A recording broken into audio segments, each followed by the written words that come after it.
देवी सर्वभूतेषु शक्तिरूपेण संस्थिता यशम देहि माम देहि श्री म्हाळसा देवी नमोस्तुते। नमो देव्यै महादेव्यै शिवायै सततं नमः। नमः प्रकृत्यै भद्रायै शिवायै सततं नमः।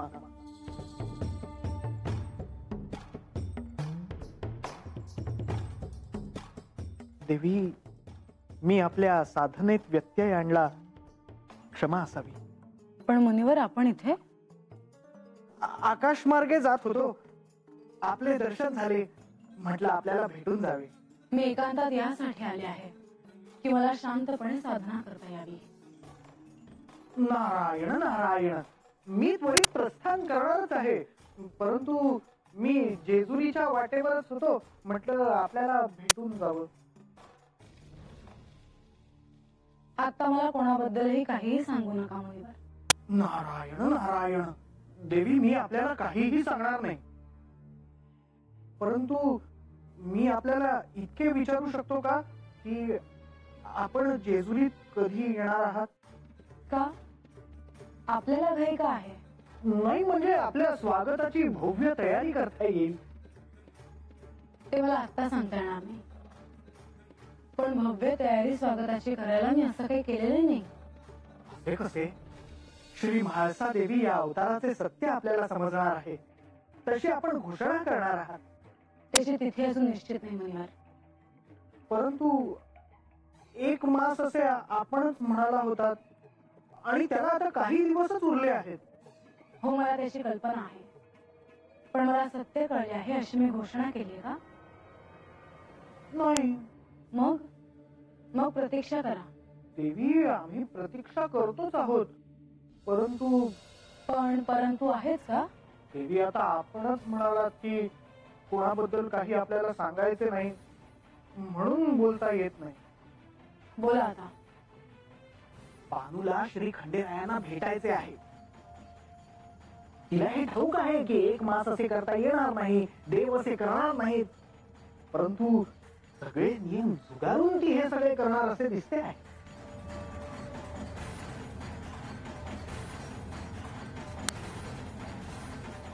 आता आज्ञा असावी देवी। मी जेजुरीला जात आहे, तर काही संदेश आहे का? माझ्या नियमांचा जर कोणी भंग केला तर मी त्याला शासन केल्याशिवाय राहणार नाही असा संदेश द्या। नारायण नारायण, येतो देवी।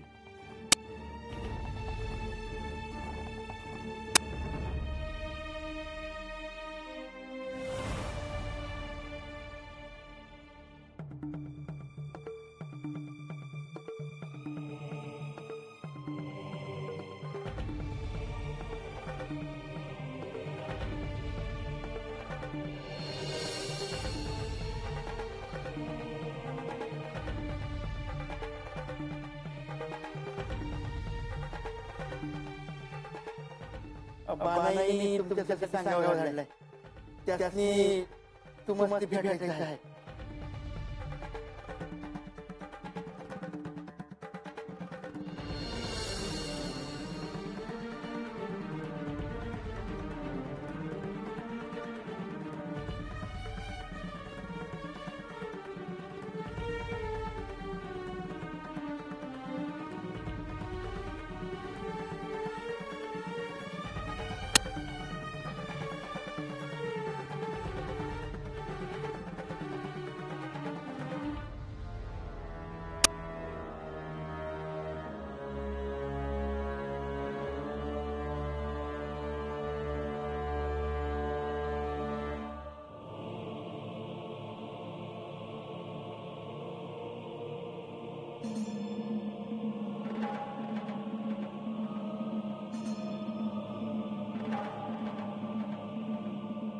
देवा,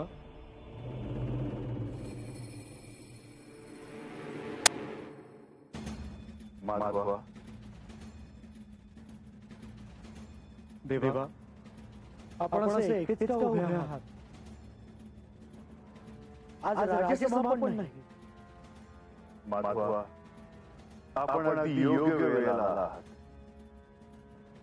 म्हाळसेने आता जेजुरीत परत यावं, परंतु हे कार्य कोणावर सोपवावं हा मात्र प्रश्न आहे. देवा, आपली इच्छा असेल तर हे कार्य मी पूर्ण करतो. सेवकांना बरोबर घेऊन जातो आणि त्वरित कार्य पूर्ण करतो.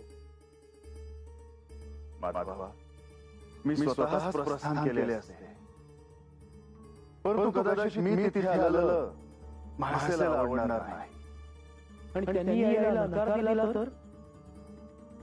तर तिला हे सांगावं की आत्मज्ञान होण्याची जी घटना आहे ती घटना जेजुरी गडावर झाली तर उत्तम आहे. ठीक आहे, मी माझ्या परीने प्रयत्न करतो.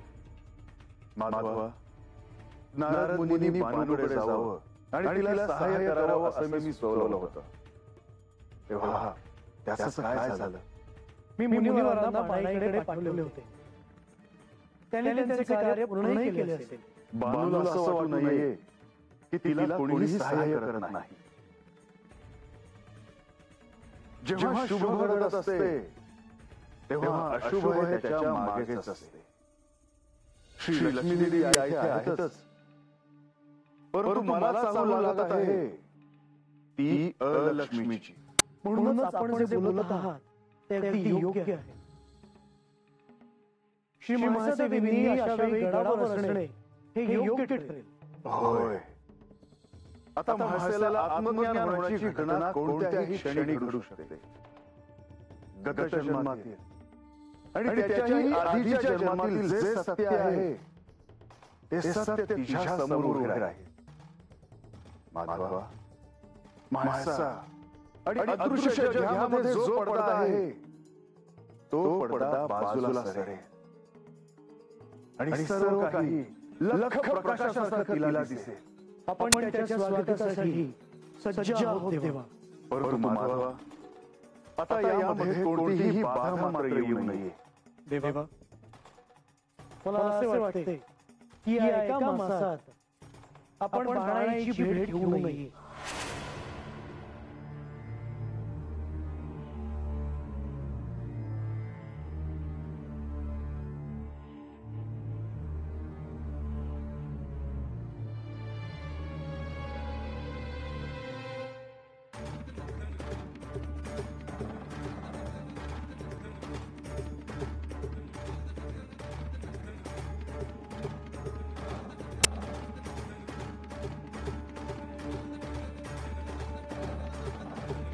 देवी, आपण आलात?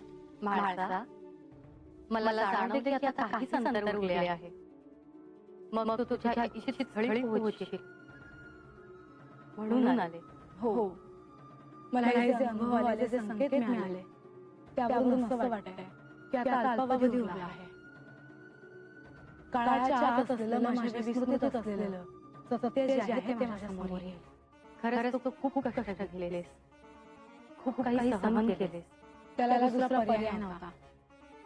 सगळं भोगून संपायचं होतं. मनुष्य जन्माचे भोग संपले की झालं. मला आता उत्सुकता लागून राहिली आहे की तू या पुढे काय करणार आहेस. देवीचं पूर्ण सत्य समोर आलं नाही. जेव्हा ते होईल तेव्हा पाहू. तसं नव्हे म्हाळसा, तू नंतर काय निर्णय घेतेस त्यावर सगळे अवलंबून आहे आणि सगळे तुझी प्रतीक्षा करीत आहेत.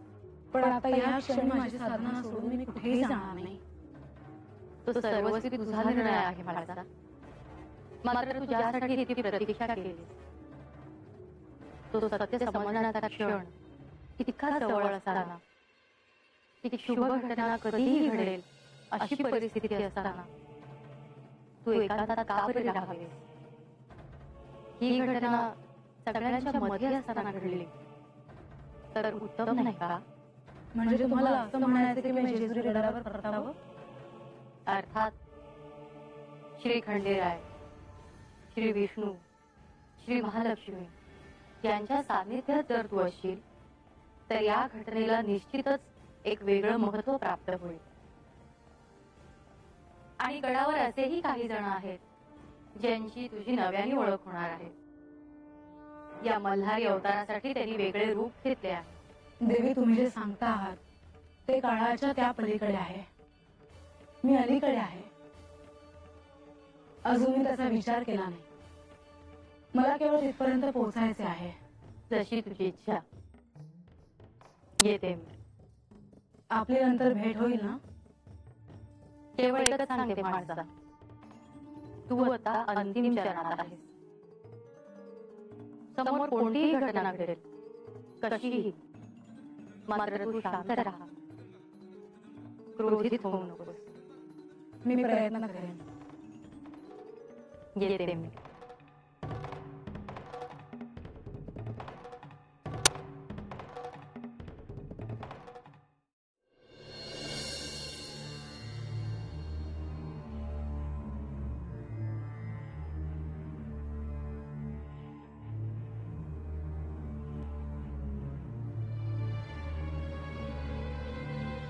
गणुबरागवा, तुम्ही आला भाई. बानाई, तुमचं सांगावा देवासनी दिलाय बघा. मग काय म्हणले देव? आव सांगा की. अगं होय वय, सांगतील ना व ते. त्यांचं कामच आहे ते. आलं बाई तुम्ही. बानू कवा धरणं तुमचीच वाट बघत होती. कवा सांगावा घेऊन येत आहे ती. वय तर तुम्ही सांगावा दिला तेव्हा देव काय म्हणले? देव म्हणलं का अजून एक मास संपायचा आहे. तेव्हा अजून तरी तुम्हाला देवासनी काय भेटता यायचं नाही. नाही पर काहीतरी काम असेल म्हणूनच सांगावा धाडलाय का नाही तिने. वय पर मग उगाच का बानू असं करीन? नाही, तुमचं खरं आहे जी. पर देवांनी जो सांगावा आमसनी तुम्हाला धाडायला सांगितला होता तो आम्ही सांगितला आहे बघा. आता आम्ही येतो जी.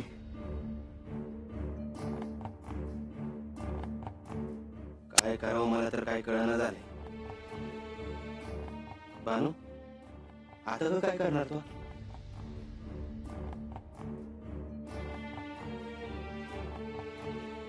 देवी, मी येऊ का? या ना. काही हवं होतं का तुम्हाला? नाही, म्हटलं आपल्याशी बोलावं. बरं झालं आलात. म्हाळसा जाऊन 1 मास पूर्ण होईल या काही दिवसातच. हो, तुम्हाला त्यांची आठवण येणं स्वाभाविकच आहे. मग आता ती परत येणं अपेक्षित आहेच ना? हो, आता कधीही परत येतील त्या. तिला आणण्यासाठी कोणी जाणार आहे की कसं काय? निश्चितच. त्यांना आणण्यासाठी कोणीतरी निश्चितच जाईल. माझी इच्छा आहे तिला आणायला जाण्याची. ह्या संदर्भात आपण श्री खंडेरायांशी बोलूया, कारण त्यांची देखील काही योजना असू शकेल. आणि म्हाळसा परत येण्यास आता विलंब होणार नाही. खरं तर आता कधीही येतीलच त्या. तिला सत्य समजण्यासंदर्भात काही घडलंय का? तशी काही घटना घडली तर ते आम्हाला कळेलच. परंतु म्हाळसा स्वतः तशी घोषणा करणार आहेत.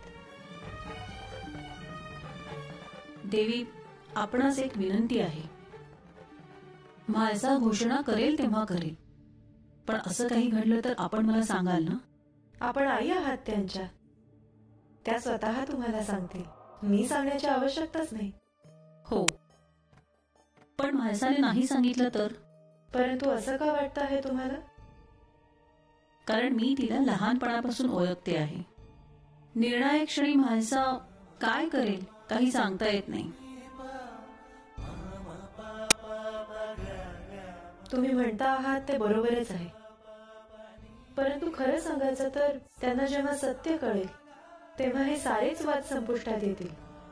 सारी नाती कळतील त्यांना. आणि अशा वेळी हे सगळं त्या कसं हाताळतील हे सांगता येत नाही. पण तेव्हा ती म्हाळसा नाही राहणार, ती पार्वती असेल आतून. तुम्ही अधिक ओळखता पार्वती देवींना.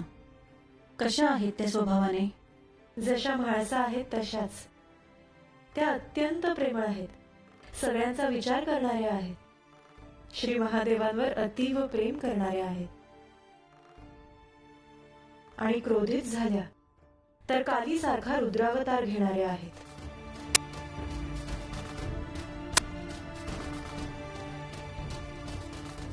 ऐकून खूप विलक्षण वाटलं.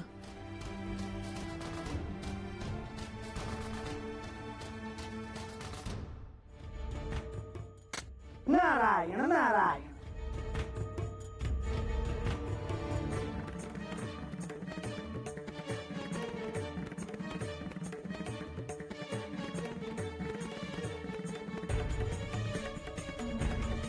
प्रत्यक्ष श्री विष्णू आणि श्री महेश उभे असताना कोणतीही बाधा कशी येईल? मुनिवर, तुम्ही बानूला भेटायला गेला होतात? हो, आणि एवढेच नाही, मी आता येताना श्री म्हाळसा देवींनाही भेटून आलो आहे. मुनिवर, आपण सावध राहायला हवं. स्वतःहून काही घडवायला जाऊ नका. वेळ नाजूक आहे. आदिशक्ती जागी होणार आहे. त्यामुळे चूक होऊ देऊ नका. माझ्याकडून असे काही होणार नाही प्रभू.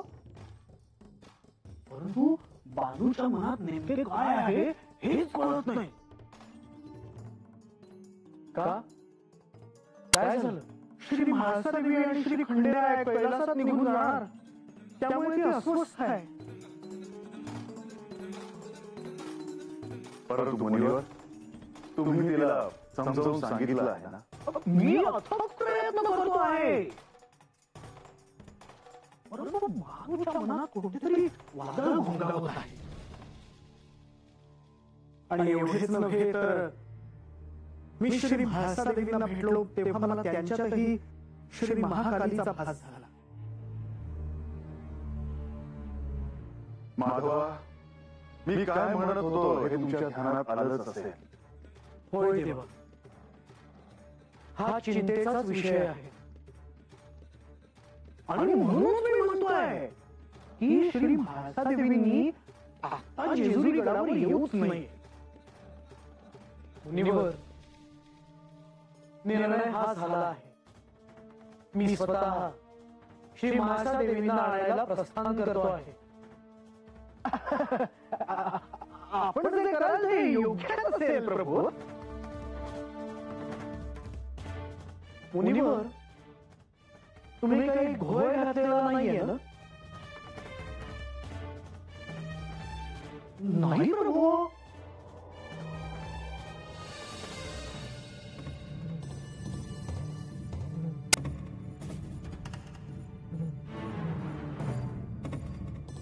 गणोबा, राघोबा, तेव्हा चांगलं घेऊन आले बघ. काय झालं? काय नाही, परंजी गडावरून बानुबाईच्या वाड्यावर आणि बानुबाईच्या वाड्यावरून गडावर सांगावं येतच आहे. गणोबा, आता काय सांगावं घेऊन आला? देवा, वारणाईसनी तुम्हाला भेटायचंच आहे म्हणल्या त्या. देवा, मी श्री म्हाळसा देवींना आणायला जातो आहे. श्री म्हाळसा देवी इथे येतील आणि आपण बाणाईच्या इथे असाल असं नको व्हायला. माधवा, माझ्या ध्यानात येत आहे. परंतु बानूला असं काय बोलायचं आहे की ती वरचेवर असे संदेश पाठवत आहे? देवा, आता मी प्रस्थान करतो. गणोबा, राघोबा, माझ्या प्रस्थानाची व्यवस्था करा. जी देवा. या तुम्ही आता.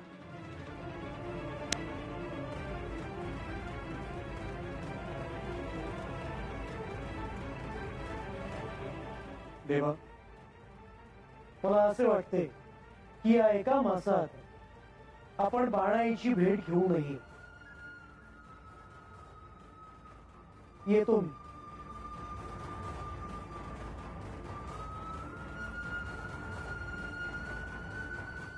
माझेही कार्य पूर्ण झाले. आज्ञा असावी. नारायण नारायण नारायण.